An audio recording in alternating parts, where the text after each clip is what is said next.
అందరికీ జై భీమ్ మిత్రులారా. నిన్న తీన్మార్ మల్లన్న అయినటువంటి ఎమ్మెల్సీ గారిని కాంగ్రెస్ పార్టీ నుంచి సస్పెండ్ చేసినట్టు ఉత్తర్వులు జారీ చేయడం జరిగింది. ఒక బీసీ నాయకుడిని సస్పెండ్ చేయడం నేను తీవ్రంగా ఖండిస్తూ ఉన్నా.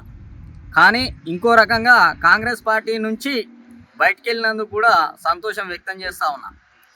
మన బహుజన్ కాన్సెప్ట్ తోటి ఉన్నటువంటి పార్టీలు ఉన్నాయి.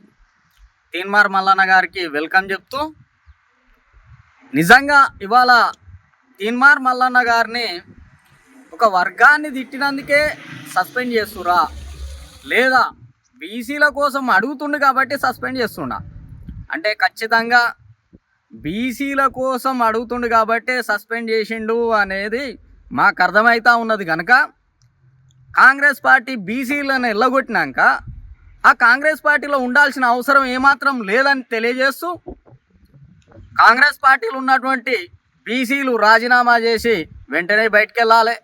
అలాగే బీసీలకు అయిందంటే మన అన్నదమ్ములే కనుక అందులో ఉన్న ఎస్సీ ఎస్టీలు ఓసీలలోని పేద ప్రజలు కూడా ఉన్నారు. వాళ్ళు కూడా తక్షణమే బయటికి వెళ్ళి మనల్ని ఆదరించే పార్టీ ఉన్నటువంటి బహుజన్ల కాన్సెప్ట్ ఉన్నది, అందులో బీఎస్పీ పార్టీ మొదటి వరుసలో ఉన్నది. ఇలాంటి పార్టీలు మనకు రెడ్ కార్పెట్ వేస్తాయి. కాబట్టి నేను ఒక బీఎస్పీ పార్టీ క్యాండిడేట్గా బీఎస్పీ పార్టీకి వెల్కమ్ చేస్తా ఉన్నా.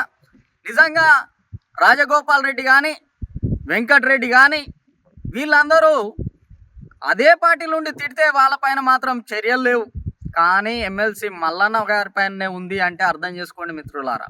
దీనికి బీజేపీ పార్టీ అతీతం కాదు, ఇంకే ఇతర పార్టీలు అతీతం కాదు.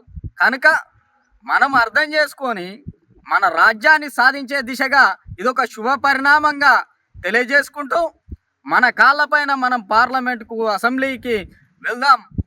ఖచ్చితంగా దాంట్లో మల్లన్న లాంటి నాయకులు ఉండాలని తెలియజేస్తూ ఈ పార్టీలను బహిష్కరించండి. ఈ తెలంగాణ నుంచి కాదు, ఈ భారతదేశంలో ఈ పార్టీలన్నింటినీ పొందబెట్టాలి, మన బహుజన రాజ్యాన్ని సాధించాలని తెలియజేస్తూ వెల్కమ్ టు మల్లన్న. ఈ సంఖ్యలను తెంచుకున్నందుకు కృతజ్ఞతలు తెలియజేస్తా ఉన్నా. జై భీమ్. లేటెస్ట్ న్యూస్ తెలుగు మరియు ఇంగ్లీష్ అప్డేట్స్ కోసం ఇప్పుడే క్యూన్యూస్ అఫీషియల్ యాప్ని ప్లేస్టోర్ నుండి డౌన్లోడ్ చేసుకోండి. సరికొత్త సమాచారాల కోసం క్యూన్యూస్ వెబ్సైట్ని ఫాలో అవ్వండి. ఛానల్లో ప్రాంతీయ, జాతీయ, అంతర్జాతీయ వార్తలు వీక్షించండి.